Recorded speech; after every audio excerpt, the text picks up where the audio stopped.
हाँ, let me see, कहाँ गया ये?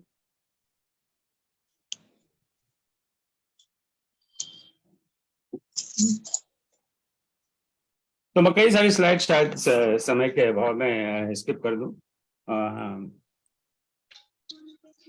तो जैसे मैंने आरंभ में आपको बताया कि, और जो मित्र देर से जुड़े हो, आज गीता जयंती है। आज के दिन भगवान ऐसा माना जाता है, भगवान श्री कृष्ण ने गीता का उपदेश ज्ञान अर्जुन को दिया, और अर्जुन के माध्यम से हम सबको दिया। तो अर्जुन तो एक माध्यम है, अर्जुन तो एक निमित्त है, अर्जुन को कोई ज्ञान की जरूरत नहीं थी। अर्जुन तो एक नारायण है, एक नर है, पर उनके उनके निमित्त में लीला में, गीता लीला कह लें उसको, वो ज्ञान हमें दिया है। इसलिए इसको प्रमुख एकादशी भी माना जाता है। और जो इस क्षेत्र में विद्वान है, ऐसा मानना। शकुंतला जी, आप जरा म्यूट कर लें प्लीज। शकुंतला श्रीवास्तव जी।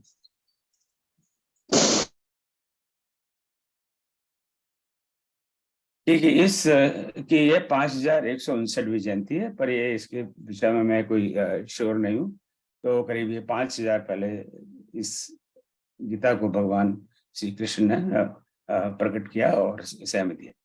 अब इस पे भी लोग विवाद में पड़ जाते हैं कि नहीं, 5000 नहीं है, 10,000, 10,000 नहीं, 20,000। तो वो सब विवाद जो है ना, व्यर्थ के हैं।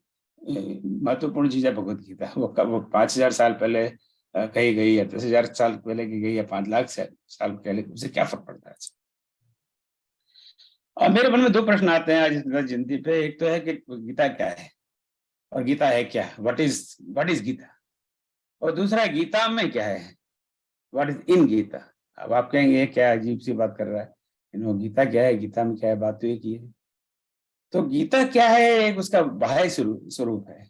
आप कहें भाई चाहिए हो गुप्ता जी, ये क्या है। बोले हाँ, वो प्रोफेसर है, उसके बाल सारे सफेद हैं, बूढ़ा सा है, ऐसी उल्टी सुल्टी बातें करता है, देखने में बदसूरत है। उसके अंदर क्या है, तो बोला अंदर से तो बड़ा ही एकदम दुष्ट प्रकृति का आदमी है।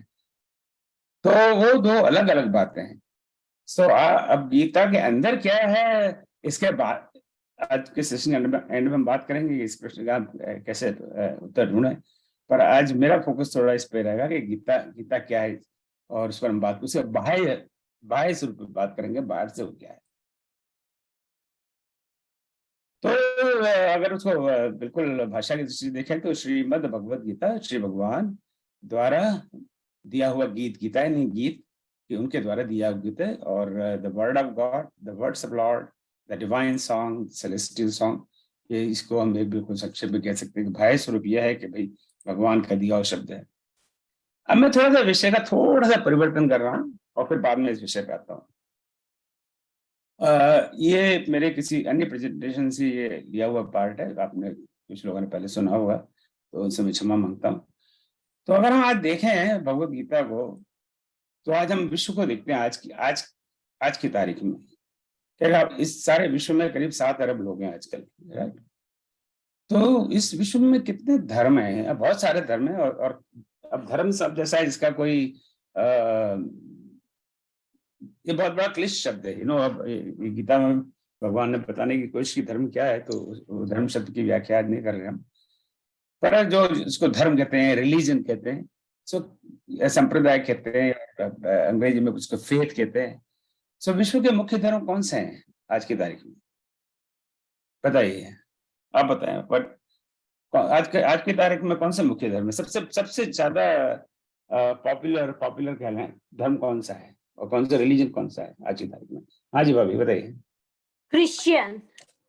तो क्रिश्चियनिटी सबसे सबसे बड़ा धर्म है ऐसा मुझे लग रहा है। दूसरा, मुस्लिम। हिंदू धर्म है ना सबसे बड़ा। हाँ जी, हिंदू। सर सनातन धर्म, सनातन धर्म है, सनातन। तो फिर से शुरू करते हैं। सबसे पॉपुलर धर्म कौन सा है? सनातन धर्म। सनातन धर्म। सर सनातन धर्म, शकुंतला बोल रहा है। सनातन धर्म है सर, सनातन धर्म। और दूसरा नंबर पर वैदिक धर्म तो सबसे पहला है। फिर नहीं, सबसे पहले की बात नहीं कर रहे, आज की तारीख में, आज जो विश्व है 7 अरब लोग रहते हैं, तो आज सबसे ज्यादा पॉपुलर धर्म कौन सा है, वो प्रश्न है। हिंदू धर्म। हिंदू धर्म। दूसरा तो कोई धर्म नहीं। नहीं चलो इसको हिंदू धर्म कह लो, सनातन धर्म कह लो, उस पर भी हम चर्चा करेंगे बाद में। दूसरा इस्लाम इस्लाम इस्लाम, तीसरा तीसरा ईसाई, बौद्ध धर्म इस्लाम इस्लाम अब ये इसका बौद्ध डेटा है, धर्म है, जैन धर्म है। ये डेटा इसका ये है, आज की तारीख में विश्व में 31% लोग ईसाई हैं, 238 करोड़ लोग आज की तारीख में। आज से मेरा मतलब ये नहीं कि आज गीता जयंती के दिन इस्लाम 25% पॉपुलेशन है विश्व की, वो इस्लाम धर्म को फॉलो करती है, जो 191 करोड़ है। और जो सनातन धर्म है, हिंदू धर्म है, या आपका case Shakuntala ji please mute करिए, मैंने आपको पहले भी कर दिया था। जो सनातन धर्म है या हिंदू धर्म है वो सिर्फ 15% लोग फॉलो करते हैं विश्व में, जो 116 करोड़ है। तो कम से कम ये हम भ्रमणा दूर कर दें क्योंकि सनातन धर्म ही सबसे ज्यादा पॉपुलर है या हिंदू धर्म सबसे ज्यादा पॉपुलर है। हिंदू धर्म तीसरे नंबर पे है, और वो आपको भी पता है जिसमें 116 करोड़ में, अब वो मेरे पास डेटा नहीं है, कम से कम नहीं तो 80-85% लोग तो भारत में रहते हैं, बाकी कोई 10-15% लोग बाहर होंगे। जबकि इस्लाम धर्म बहुत सारे देशों में फैला हुआ है, ईसाई धर्म बहुत सारे देशों में फैला हुआ है। ये हकीकत है, ये वास्तविकता है, ये फैक्ट है, ये डेटा है, इसको आप झुटला नहीं सकते। Right, this is reality. अच्छा सॉरी, अब चलो एक ये है जो है सो है। अब इनकी सब बाकी में धर्मों की बात की, जैन धर्म है, बौद्ध धर्म है, और चाइनीज के कन्फ्यूशियस का उनका धर्म है, और बहुत सारे धर्म है, पर ये 3 मेजर धर्म हम मान लें एज फॉलोअर्स ऑफ दैट। तो इन सब धर्मों में इनके धर्म ग्रंथ हैं। तो ईसाई धर्म में कोई धर्म ग्रंथ है? बाइबल और कोई इसका बाइबल, हाँ, और इसके अलावा बाइबिल और तो बाइबल के अलावा हिब्रू भी है सर, क्या? हिब्रू हिब्रू तो भाषा है, हिब्रू कोई ग्रंथ नहीं है। जैसे हिंदी है, संस्कृत है, ऐसे हिब्रू है। ओम जी 50 तरह के बाइबल है। हाँ नहीं, बाइबल ही है ना, I know that, I understand that. So हम आप हो सकता है कि भाई हम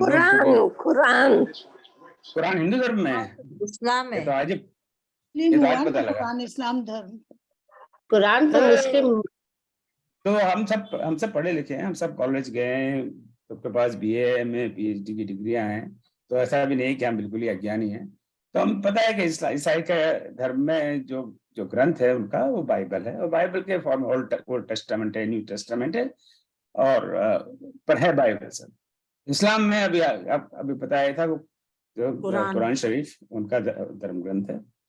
और कोई इस्लाम में कोई धर्म ग्रंथ है कुरान के अलावा, बाइबल कुरान शरीफ के अलावा? चलिए, हमें इनसे क्या मतलब है ईसाई और इस्लाम से? नहीं हमारे धर्म सनातन धर्म में कौन से ग्रंथ हैं? बहुत हैं। सबसे पहले तो वेद हैं, पुराण है, रामायण है, गीता, बहुत हैं। उपनिषद, पुराण, गीता, महाभारत, भागवत। तो 31% जनता जो विश्व की है उनका एक ही ग्रंथ है बाइबल। 25% विश्व की है उनका एक ही ग्रंथ है कुरान शरीफ, और हम सिर्फ 15% लोग हैं, और हमारे ग्रंथों की संख्या अनगिनत है। सबसे पहले वेद, फिर ब्राह्मण, सूत्र, उपनिषद, उपवेद, पुराण, दुनिया भर के दर्शन शास्त्र, महाभारत, रामायण, और जिसकी आज बात हो रही है भगवत गीता। तो क्या इसमें प्रॉब्लम है? कोई प्रॉब्लम है क्या? तो अब क्या है कि कोई ईसाई है, वो अपने बच्चों को अपने हिसाब से ईसाई बनाना चाहता है, तो उसको बाइबल ही पढ़ाएगा, उसको ये पढ़ाने की जरूरत नहीं है 50 ग्रंथ की। एक ग्रंथ है, वही बहुत है। जो कोई मुस्लिम है वो अपने बच्चों को इस्लाम की शिक्षा देना चाहता है, तो उनको कुरान शरीफ की शिक्षा देगा। पर हमें पता नहीं हम क्या शिक्षा दें, क्या उनको रामायण पढ़ाएं, या पुराण पढ़ाएं, या वेद पढ़ाएं, या गीता पढ़ाएं, या हनुमान चालीसा पढ़ाएं, और रोज नए नए ग्रंथ आते हैं, रोज नए विद्वान पैदा हो रहे हैं और रोज नए नए ग्रंथ लिखे जा रहे हैं, रोज नई नई गीता की टीकाएं लिखी जा रही है, जैसे कि जितनी भी अब तक की टीकाएं सब बेकार है। तो अभी इनकी टीका लेटेस्ट वर्जन ऑफ गीता। अब गीता का लेटेस्ट वर्जन कैसे हो गया मेरे समझ में नहीं आया। गीता तो गीता भगवान श्री कृष्ण की वही गीता, उसका क्या मोस्ट मॉडर्न वर्जन आ गया। अब आप कहिए मैं कह क्यों रहा हूँ इस गीता जयंती के अवसर पर, और ये सब आपको जरा थोड़ा सोचना चाहिए, हमें सोचना चाहिए कि इतने सारे हमारे ग्रंथ हैं, उसका हमें बड़ा गर्व है और होना भी चाहिए। पर हम में से कितनों ने अपना आध्यात्मिक साहित्य पढ़ा है? अपने आप को टटोल कर देखें, अभी पूरी लिस्ट बता दी है, राइट, पर इसमें से कितनों को हमने पढ़ा है? अब सबसे जो हमारे आदि ग्रंथ हैं वो है वेद। अब वो तो हम कहते हैं भगवान ने स्वयं ने दिए हुए हैं, हाँ, वेदों की मनुष्य ने रचना नहीं की। अब इस पर भगवान विद्वानों का आपस में बड़ा मतभेद है, तो उस पर हम नहीं जाते। तो जो वेद हैं, जो 4 वेद हैं, आज हम एक पढ़े लिखे लोगों की पार्टी हो रही हो और वहां पूछो कि 4 वेदों के नाम बताओ, तो मैं नहीं मानता 10% लोग 4 वेद के नाम भी बता सकते। और जो बताएंगे उनसे आप कहो कि आप अथर्ववेद लिख के बताओ, तो मैं नहीं मानता कि 100 में से 1 आदमी अथर्ववेद को सही से लिख सके। या उसको कहो यजुर्वेद तो लिख के बताओ, तो मैं नहीं मानता कि 100 में से 1 आदमी यजुर्वेद शब्द लिख भी सके। ये हमारी दुर्दशा है। हम अपने ग्रंथों के नाम तक नहीं जानते, उनको लिखना भी नहीं। सामवेद भले ठीक से लिख लेंगे, सामवेद एक सरल शब्द है। रघुवेद 99% लोग नहीं लिख पाएंगे। आप बाजार में चले जाइए, किताब की दुकान पे, मुझे ऋग्वेद चाहिए, तो दुकानदार बोलेगा क्या चाहिए? आप बोलेंगे ऋग्वेद, बोले क्या? वो समझेगा ही नहीं कि आप क्या मांग रहे हैं। और जब आपको समझाओगे 4 वेद होते हैं, उसमें से एक ऋग्वेद है, बोले भाई आगे की दुकान पे जाओ, हम ऐसी फालतू किताब नहीं रखते। ये वास्तविकता है। आप एक्सपेरिमेंट करके देख लें, मैं एक्सपेरिमेंट करके कर चुका हूं इन सबको, मैं ऐसे ही गप नहीं मार रहा। हम में से कितनों ने वेदों को इवन देखा है? हम सुना है 4 वेद है, हमने कभी हार्ड कॉपी से देखी है कि ये ऋग्वेद देखो ऐसा इतना मोटा है, इतना पतला है? नहीं। सुनिए, हाथ ऊपर मत करिए, कोई बात नहीं। कितनों ने देखा? मैं सबसे कह रहा हूँ अपना ये प्रश्न मैं अपने आप से पूछता हूँ। मेरे पास नहीं, मेरे घर में नहीं है ऋग्वेद की कोई कॉपी। जिन्होंने देखा है और इनके पास है, हम में से कितनों ने पढ़ा है? कितने लोगों के घर में मैंने वेद देखे यहाँ ह्यूस्टन में, पर उन्होंने आज तक उसको खोल के नहीं देखा है। वो रखे हैं डेकोरेटिव पीस की तरह, पर उन्होंने कभी खोल के नहीं देखा कि इसका पन्ना खोलो तो वो पन्ने में लिखा गया है।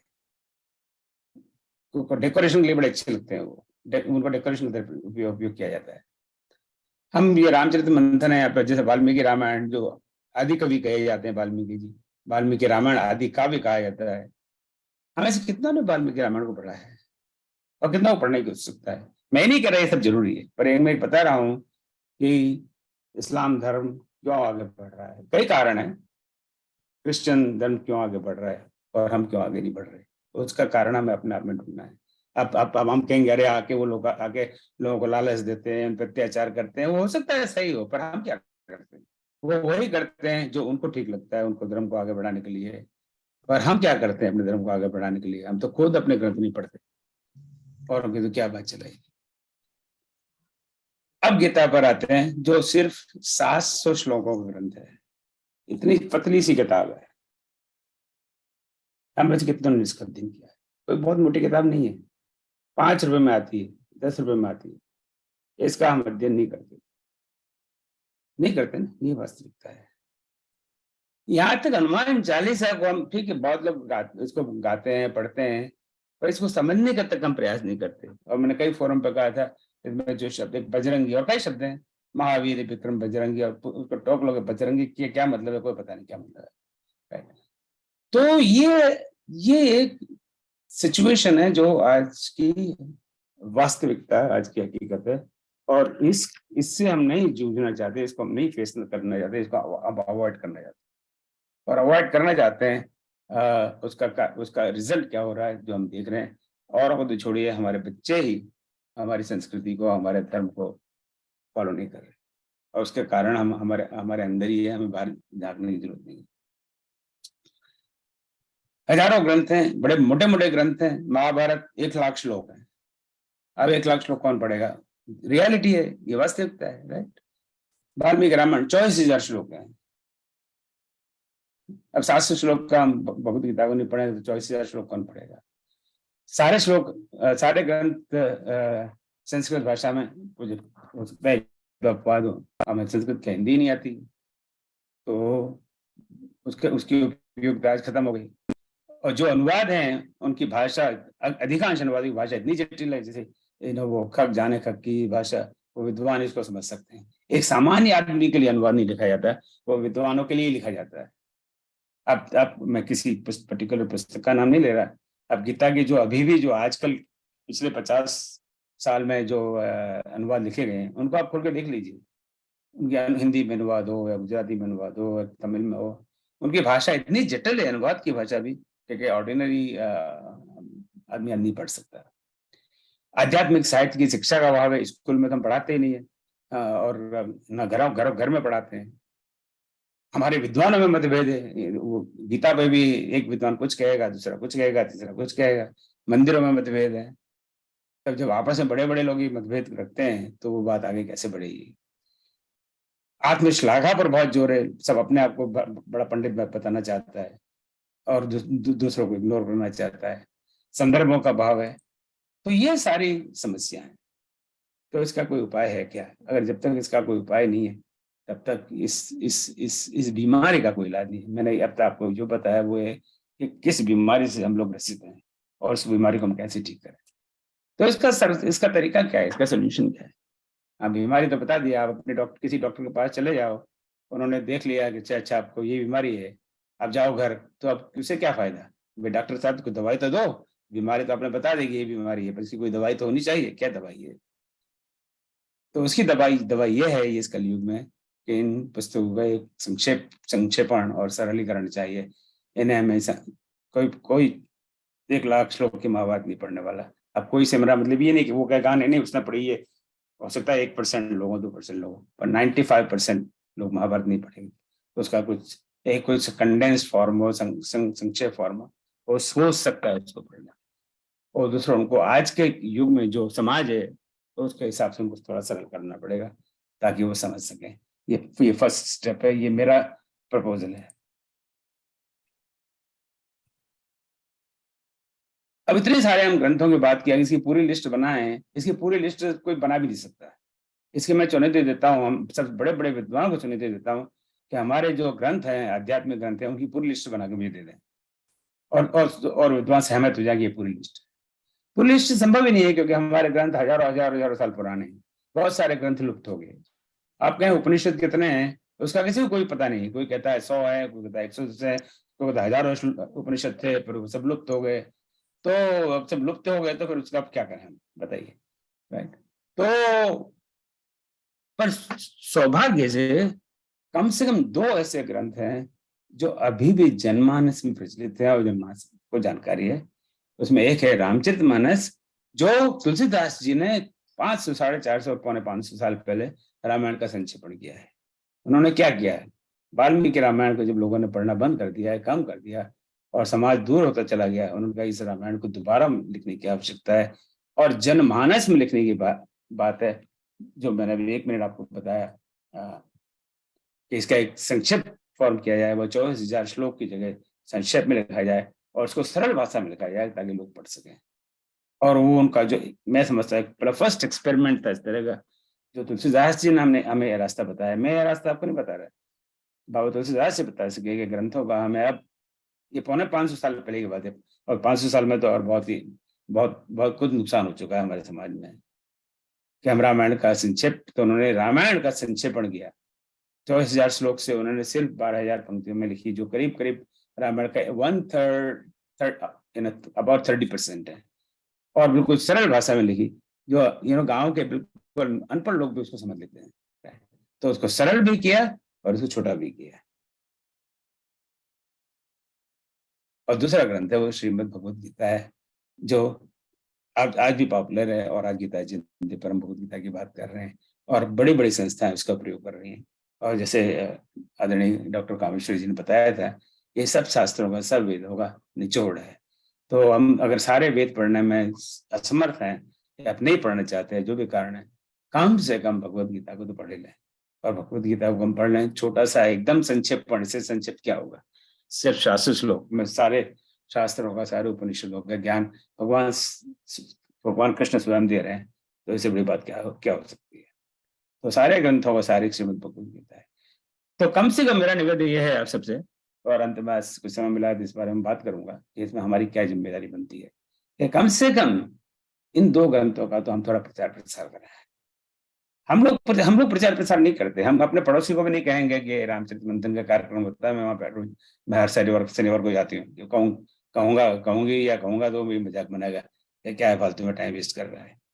ये हमारा तरीका है। और जबकि क्रिश्चियन है वो सारे गांव में कहेगा कि मैं हर संडे को चर्च जाता हूँ, और हम उसको छुपाएंगे कि लोगों को पता पड़ जाए कि मैं मंदिर जाता हूँ, और लोग हंसी करेंगे। ये दिस रियलिटी। तो हमें प्रचार प्रसार करने की बहुत आवश्यकता है। रामचरितमानस की प्रचार प्रसार करिए, श्रीमद् भगवत गीता का प्रचार करिए, क्योंकि ये 2 ग्रंथ को अभी भी लोग जानते हैं, इसके नाम को जानते हैं, इनसे परिचित हैं, और इसमें वो रुचि लेंगे। अब जाके ऋग्वेद का या यजुर्वेद का प्रचार करेंगे, कोई न तो कोई बात सुनेगा, ना उसमें कोई प्रगति। मैं उसका विरोध नहीं कर रहा, आप कर सकें तो बहुत ही अच्छी बात है, पर वो बहुत मुश्किल है। पर कम से कम इन 2 का हम प्रचार प्रसार करें तो समाज की बड़ी सेवा करेंगे। अब मैं आता हूँ भगवत गीता पर। तो भगवत गीता क्या है, उसका बाह्य स्वरूप क्या है, तो कई सारी बातें आपको परिचित होगी, और मैं थोड़ा फटाफट चलता हूँ। आप सबको पता है भगवत गीता एक अपने आप में कोई इंडिपेंडेंट पुस्तक नहीं है, अपने आप में कोई इंडिपेंडेंट ग्रंथ नहीं है। ये पुस्तक शब्द ठीक नहीं है, फिर मैं बार शब्द का प्रयोग कर रहा हूँ, तो आप उसको अन्यथा ना लें। ये महाभारत पुस्तक है और महाभारत ग्रंथ है, जो भगवान वेद व्यास ने इसकी रचना की, और उसका एक और महाभारत आपको पता है 1 लाख करीब 1 लाख श्लोक हैं। तो 1 लाख श्लोक में से सिर्फ 700 श्लोक हैं जो वो हम लें तो वो है भगवत गीता। तो वो महाभारत का 1% भी नहीं है, इतना छोटा अंश है। तो महाभारत बहुत क्विकली 1 लाख श्लोक और करीब 18 लाख शब्द हैं उसमें, और ये महाभारत विश्व का सबसे बड़ा महाकाव्य है। ये 5000 साल पहले लिखा गया, या जब भी लिखा गया, उसके बाद में आज तक किसी का माइकल आल की हिम्मत नहीं हुई कि इतना बड़ा ग्रंथ लिख सके। विश्व में सबसे बड़ा रिकॉर्ड है महाभारत का, इतना विशाल ग्रंथ का। ऐसा कहा जाता है कि there is nothing in the world which is not in Mahabharat, यानी ऐसी कोई बात नहीं है, ऐसी कोई प्रॉब्लम नहीं है, ऐसा कोई टॉपिक नहीं है जो महाभारत में नहीं है। सो every problem, every issue, every situation has been discussed in Mahabharata. So ये इसलिए इसको 5वां, हम लोग भारतीय संस्कृति में इसको 5वां वेद भी मानते हैं। 4 वेद तो हम जानते हैं, ये 5वां वेद माना जाता है। रामायण और महाभारत ये इनको इतिहास कहा जाता है।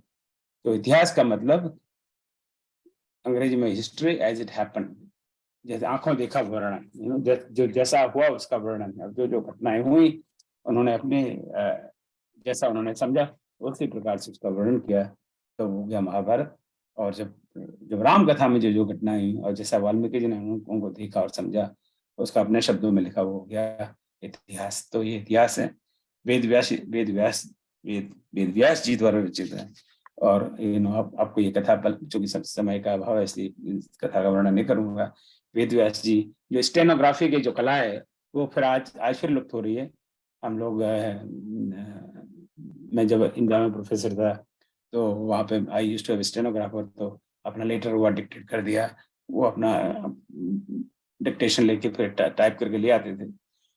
वो वेद व्यास जी ने महाभारत को डिक्टेट किया है, उन्होंने उसकी कल्पना की है, संरचना की है, और वो बोलते गए, और गणेश जी उनके स्टेनोग्राफर थे, उसको लिखते चले गए। इस ऐसे महाभारत की रचना हुई। ये कथा जानकारी है, सर प्रचलित है, इसलिए विस्तार से नहीं कह रहा। महाभारत को 18 भागों में माना जाता है और हर भाग को हम पर्व कहते हैं। तो 18 पर्व हैं। अब आते हैं हम श्रीमद् भगवद गीता पर।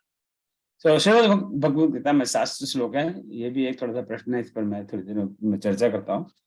और ये महाभारत के जो 18 पर्व में उसके 6वें पर्व जिसका नाम है विश्व पर्व है, भीष्म पर्व है, तो वहाँ ये आपको मिलेगा। अगर आप महाभारत खोल के बैठेंगे तो विश्व पर्व में जाइए और उसके 6वें पर्व में जाइए जो 6वां पर्व है, और उसके अंदर अध्याय 23 से 40 में श्रीमद् भगवत गीता है। और इसके अध्याय 40 के बाद में अध्याय 41 है, वहां पर ही भगवत गीता का महात्म्य है जो आदरणीय कामेश्वरी जी ने आज हमको बहुत आरंभ में बताया था। अब एक प्रश्न मेरे मन में यह होता है कि मैंने कुछ 4-5 साल पहले श्रीमद् भागवत पर थोड़ा सा काम शुरू किया था, तो मैंने भगवत गीता की इधर उधर की 4-5 एडिशंस खरीदी। तो पहले तो मैं यही अटक गया कि गीता में कितने श्लोक। आप किसी को भी पूछोगे उसका एक बहुत स्टैंडर्ड आंसर है, गीता में 700 श्लोक है। राइट, ये कोई बड़ा लोग समझेंगे क्या ये कोई प्रश्न है, सबको पता है गीता में 700 श्लोक है। पर कई एडिशन है जिसमें गीता के 701 श्लोक है जो आज की तारीख में मिल रहे हैं। ये नहीं कि मैं कोई बहुत पुरानी बात कर रहा हूँ। अभी एक मेरी विद्वान से बात हुई थी और उनका बहुत बड़े विद्वान है, यूएस में ही है, और उनका एक यूट्यूब वीडियो मैंने देखा था, उसमें वो कह रहे गीता में 745 श्लोक है। तो कितने श्लोक है गीता में, ये तो बताओ भाई, तो बता तो पड़ेगा गीता का रियल वर्जन क्या है। अब मैं 700 और 701 की बात कर रहा हूँ। अब मैं एक श्लोक पर तो मैं चर्चा नहीं करूंगा, क्योंकि हमारा उद्देश्य, मेरा उद्देश्य नहीं कि गीता में क्या है, मेरा उद्देश्य है इस मर्यादित समय में कि गीता क्या है। तो श्रीमद् भगवत गीता का 13वें अध्याय में जो है क्षेत्रज्ञ विभाग योग, उसमें ये श्लोक है आरंभ में, अर्जुन उवाच प्रकृतिम पुरुषम चैव क्षेत्रम क्षेत्रज्ञमेव च एतद्वेदितुम् इच्छामि ज्ञानम ज्ञेयं च केशव। अब ये जो श्लोक है वो भगवत गीता की कई एडिशंस में है और कई एडिशंस में नहीं है। जो आज मिल रही है हमें बाजार में, उसकी बात कर रहा हूँ मैं कोई पुरानी किताब की बात नहीं कर रहा। तो मेरे मन में जब मैं भगवत गीता पर कुछ काम कर रहा था, 2018-17 की बात है, 19 की बात है, उसी दौरान में, तो मेरे समझ में नहीं आया कि अब इसका क्या करें। ये श्लोक किसी एडिशन में है, किसी में नहीं है, तो ये चक्कर क्या है। अगर इसको हम माने कि गीता का श्लोक है तो कुल 701 श्लोक बनते हैं, और इसको हम माने कि गीता का श्लोक नहीं है तो 700 बनते हैं। तो फिर जिन एडिशन में ये श्लोक है, तो श्लोक आया कहाँ से, ये क्या चक्कर क्या है। तो हम जानते हैं स्वामी प्रभुपाद जी ने तो गीता पर बहुत काम किया है, बहुत सारी पुस्तकें लिखी हैं, और जो इस्कॉन से प्रकाशित गीता है उनमें संख्या 700 है, पर उसमें ये श्लोक है। आश्चर्य की बात, ये श्लोक है पर संख्या 700 है। तो ऐसे कैसे संभव है। तो उन्होंने क्या किया है कि जो पहले अध्याय में 2 जगह 3 पंक्तियों को एक श्लोक बता दिया, तो उसमें एक श्लोक नंबर कम कर दिया। अब वो ठीक है या नहीं है, इसका कहने का मुझे कोई अधिकार नहीं है। पर गीता के जो प्रथम अध्याय है, विषाद योग है, उसमें श्लोकों की संख्या में टोटल काउंट उन्होंने कोई पंक्ति नहीं निकाली, पर 3 पंक्तियों को एक नंबर दे दिया 2 जगह, उससे काउंट एक कम हो गया। तो एक तरह से अब क्या कहना चाहिए इसे। जो गीता प्रेस बहुत बड़ा प्रॉब्लम, उसका नाम ही गीता प्रेस है, आपको पता ही है। उस संस्था की स्थापना गीता के प्रचार प्रसार के लिए हुई थी आज से बहुत साल पहले। तो उनकी एडिशन में यह श्लोक नहीं है। अब आप समझते हैं गीता प्रेस में जिन्होंने गीता की टीकाएं लिखी हैं वो बहुत बड़े विद्वान थे, कोई छोटे मोटे नहीं थे, और उन्होंने क्यों इस श्लोक को नहीं रखा, ये प्रश्न होता है।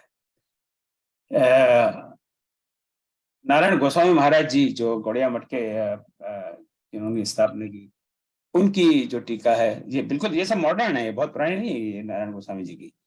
इसमें ये श्लोक है, स्वामी संपूर्णानंद की टीका, उसमें ये श्लोक है, पर उसमें वो लिखते हैं एक टिप्पणी,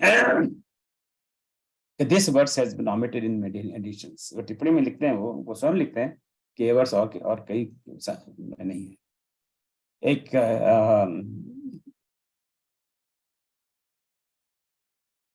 अभी नाम मुझसे भूला जा रहा है, कैलिफोर्निया में एक यूनिवर्सिटी है, वहाँ एक प्रोफेसर है विंथ्रोप सार्जेंट, उन्होंने एक गीता पर पुस्तक लिखी है, उसमें यह श्लोक है, और वो लिखते हैं The first unnumbered stanza does not occur in all versions. I have deleted to make the total number of verses to an even 700. तो उन्होंने क्या किया, इस श्लोक को इंक्लूड किया है, पर काउंट में इस श्लोक पर नंबर नहीं दिया, बाकी सब पे श्लोक पे दिया। तो आप एक बीच में एक नंबर छोड़ दो, उस पर काउंट नहीं दो, तो वो नंबर 700 होगी। तो इस ट्रिक का अनुप्रयोग क्या है? एक सुधीर मित्तल जी हैं भारत में, उन्होंने भी काम किया गीता जी पर, उसमें ये श्लोक है। सो देखिए ना, ये सब मैं समझता हूँ ये सारे बड़े मॉडर्न ऑथर हैं। मॉडर्न से मतलब आधुनिक, आज के समय का ऑथर है। मैं स्वामी आदि गुरु शंकराचार्य जी की बात नहीं कर रहा। तो जो पहला जो विद्वान लोग मानते हैं कि सबसे बड़ी टीका, सबसे बड़ी और सबसे पहली टीका और सबसे पॉपुलर टीका जो है आदि गुरु शंकराचार्य जी की है, जो उन्होंने इस श्लोक को उनकी टीका में नहीं रखा है। इसलिए बहुत लोग ये मानता है कि शंकराचार्य जी महाराज ने इसको नहीं रखा, तो ये श्लोक शायद ओरिजिनल गीता में नहीं होगा, बाद में जोड़ा गया। पर धन बाद में और लोगों ने इसको क्यों रखा, ये एक प्रश्न है, मेरे पास इसका कोई उत्तर नहीं है। पर इस तरह की चीजों से एक जनमानस में कंफ्यूजन हो जाता है। एक में 700 श्लोक में 701 श्लोक है, तो अब है क्या ये? तो हमारे जैसे लोग, मेरे जैसे लोग बड़े कंफ्यूज हो जाते हैं कि हो क्या रहा है।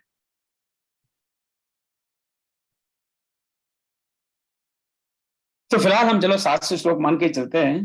तो इसमें एक पहला ही श्लोक है, वो धृतराष्ट्र कहते हैं धर्मक्षेत्री कुरुक्षेत्र, और उसके बाद में संजय द्वारा 71 श्लोक कहे हैं, अर्जुन द्वारा 84 और भगवान श्री कृष्ण द्वारा 574। तो यूँ तो हम कहते हैं गीता को भगवान श्री कृष्ण की वाणी है, और उनकी वाणी सिर्फ 82% टाइम ही है, बाकी टाइम तो अर्जुन और संजय ही बात करते हैं। ये थोड़ा सा ये मैंने किसी सोर्स से कॉपी पेस्ट किया है, और सब नंबर मैंने वेरीफाई किए हुए हैं। तो चैप्टर 1 में 47 श्लोक है, चैप्टर 2 में 72 श्लोक है, और आप इसके बाद में आप आगे बढ़ते जाइए, भले बढ़ना हो तो बड़े अनइवन है। तो सबसे बड़ा आप देखिए यहाँ ये 78 श्लोक सबसे अंतिम अध्याय है, सबसे बड़ा अध्याय है, और यहाँ 20 श्लोक 2 जगह हैं, बड़े छोटे अध्याय नंबर 12 और अध्याय नंबर 15। और जो पहला अध्याय यहाँ 47 श्लोक है, और जैसे मैंने अभी बताया था कि इस्कॉन में इन्होंने इसको सिर्फ 46 कर दिया, क्योंकि 3-3 पंक्तियों में एक नंबर दे दिया, तो 46 हो गए। तो यहाँ 46 हो गए, और अध्याय 13 में वो 34 हो गए, 35 हो गए, क्योंकि वो श्लोक ऐड कर दिया। तो इस तरह से उन्होंने वो 700 नंबर मैनेज किया है। तो कुल मिला के 574 श्लोक भगवान श्री कृष्ण द्वारा, 84 अर्जुन द्वारा और 41 संजय द्वारा। ये मैं जैसे मैं बता रहा था आपको कहा मैंने कि ये एक गीता के बाह्य स्वरूप की बात है। गीता में क्या है इस पर चर्चा करने के लिए मुझे कोई चिंता नहीं है, पर फिर भी इस बारे में थोड़ी बार बात करूंगा। सो भगवत गीता एक काव्य है, श्रीमद् भागवत एक काव्य है, महाभारत एक काव्य है, वाल्मीकि रामायण एक काव्य है। ये सब काव्य हैं, और मैं जो रचित रचना है सब कविता है। इनको हम श्लोक कहते हैं। तो श्लोक क्या है, श्लोक की क्या परिभाषा है? तो इसमें 2 तरह के श्लोक हैं, एक है अनुष्टुप और बाकी कई तरह के श्लोक हैं, कोई 2 चाहे कोई 4 है, पर वो सब एक कैटेगरी में लोगों ने क्लब किया हुआ विद्वानों ने। पर अनुष्टुप ये मुख्य इसका छंद है, और इसमें 645 श्लोक हैं। तो आप अगर 700 के हिसाब से जाइए तो 92% श्लोक है वो अनुष्टुप छंद में है। अब चूंकि अनुष्टुप छंद और ये अनुष्टुप छंद ये में सबसे पहले रचना हुई वाल्मीकि रामायण के जो सबसे पहला श्लोक है वो भी अनुष्टुप छंद में है। और वाल्मीकि रामायण में ज्यादातर श्लोक अनुष्टुप छंद में है। कुछ और छंद भी हैं पर वो बहुत कम मात्रा में है। अनुष्टुप छंद क्या है, ये नाम आदरणीय श्री आचार्य ओम नीरव जी इस सभा में जुड़े हुए हैं, अभी भी जुड़े होंगे, मुझे दिखाई नहीं दे रहे, तो उनसे क्षमा याचना के साथ में इस छंद की थोड़ी बात करता हूँ, और कुछ गलत कह रहा हूँ तो आचार्य जी मुझे सुधार लीजिए। तो अनुष्टुप छंद एक वर्णिक छंद है, वर्णों पर आधारित है, और हर छंद में जैसा आपको पता है आज हमें आदरणीय कामेश्वरी जी ने बहुत सारे श्लोक बताए एक्चुअली, और मैंने अभी भी जैसे एक श्लोक आपको बताया था, ये श्लोक है इस तरह से। हर सब श्लोक में 2 पंक्तियां हैं, और हर पंक्ति में 4 पद हैं। तो 4 पद हर श्लोक में 4 पद हैं, तो हर पंक्ति में 2 पद हैं, और हर पद में 8 वर्ण हैं। और हर 8 वर्ण के बाद में यति है। अब इधर हम दो एक पॉपुलर श्लोक को देख लेते हैं। यदा यदा हि धर्मस्य ग्लानिर्भवति भारत अभ्युत्थानम् अधर्मस्य तदात्मनम् सृजाम्यहम्। बहुत बड़ा पॉपुलर श्लोक है। अगर ये श्लोक नहीं सुनाओ तो उसको गीता का कोई आइडिया नहीं है गीता क्या है।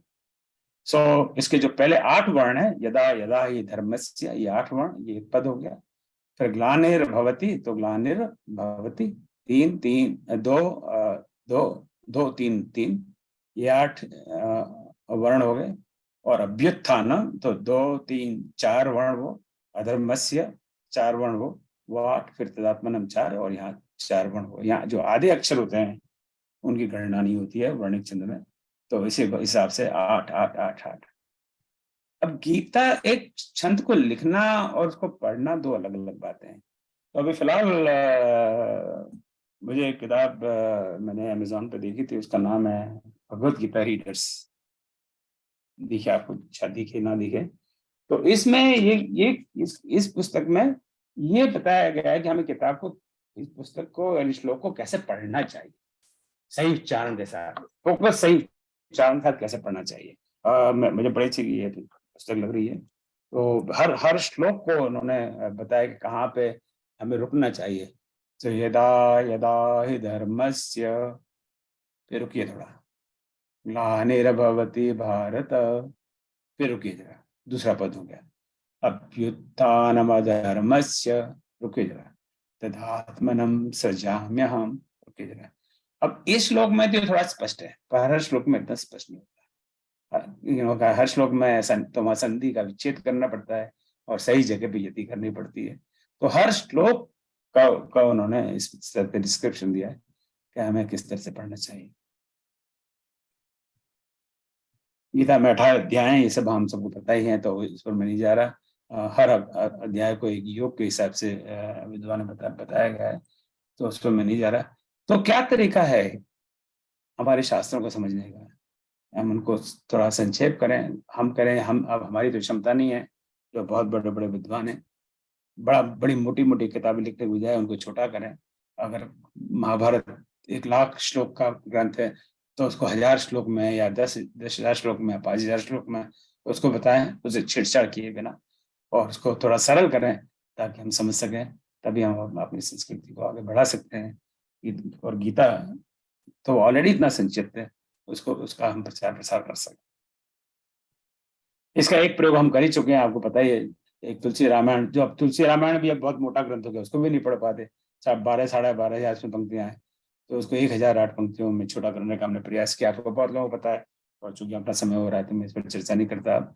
उसको 1008 पंक्तियों में कर दिया ताकि उसका सार आ जाए हमारी इस छोटी सी पुस्तक में, रामचरितमानस का, और हम अपने बच्चों को बता सकें कि भाई ये तो छोटी सी किताब है, इसमें तो पढ़ने में बहुत समय नहीं लगता। उसका एकदम सरल हिंदी में भाषांतर है, सरल। अब कई भाषाओं में परिवर्तन, उसका भाषांतर हो चुका है, बांग्ला में हो गया है, अब उसको अभी पब्लिश करना बाकी है। तेलुगु में कामेश्वर जी स्वयं कर रही है, थोड़ा बहुत दिन वो कर लेंगी। मलयालम में हो चुका है, तमिल में और कन्नड़ में ऑलमोस्ट डन। सो इस तरह का प्रयोग बड़ा सफल प्रयोग है, तो इस तरह का प्रयोग हमें करना चाहिए। आई थिंक मैं ये सब पर और ज़्यादा बात नहीं कर रहा, और मैं इस पर ही रुकता हूँ। तो इस गीता जयंती पर आई थिंक बहुत महत्वपूर्ण जो मैं संदेश देना चाहूँगा, अगर मैं दे सकूँ, आपकी अनुमति हो, कि हम सारे ग्रंथों को हम कन्फेस करें कि हम नहीं पढ़ेंगे, और ना हमें पढ़ने की योग्यता है, न क्षमता है। अपवाद हो सकते हैं यहाँ पर, और क्योंकि हमें ना तो हमारे पास समय है, ना हमें क्यूरियोसिटी है, ना हमें इतना ज्ञान है। संस्कृत भाषा का ज्ञान तो बहुत कम लोगों में।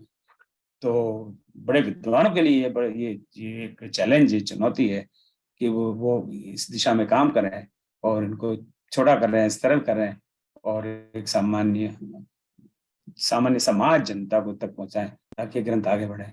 नहीं तो मेरा भय ये है कि आने वाले सालों में, आज से 50 साल बाद, 100 साल बाद, 200 साल बाद, गीता का, रामायण का सबका लोप हो जाएगा।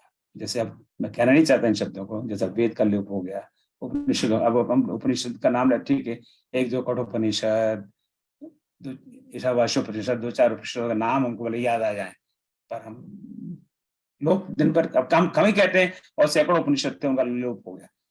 तो जब उनका लोप हो गया तो जो बच्चे उनका लोप होने में कितना समय लगेगा। तो हमें प्रयास करना चाहिए कि बने रहें और आगे बढ़ते रहें। बस इन्हीं शब्दों के साथ भगवद गीता जयंती पे आप सबको बधाई, आप सबको बहुत बहुत धन्यवाद। मैं यहीं रुकता हूँ, और आपका कोई प्रश्न हो, मेरे पास कोई आवश्यक नहीं कोई उत्तर है, पर कुछ हो तो आप अवश्य करें, कोई टिप्पणी तो अवश्य करें, और हम इस पर चर्चा कर सकते हैं। जय श्री राम, जय श्री कृष्ण, जय गीता। जय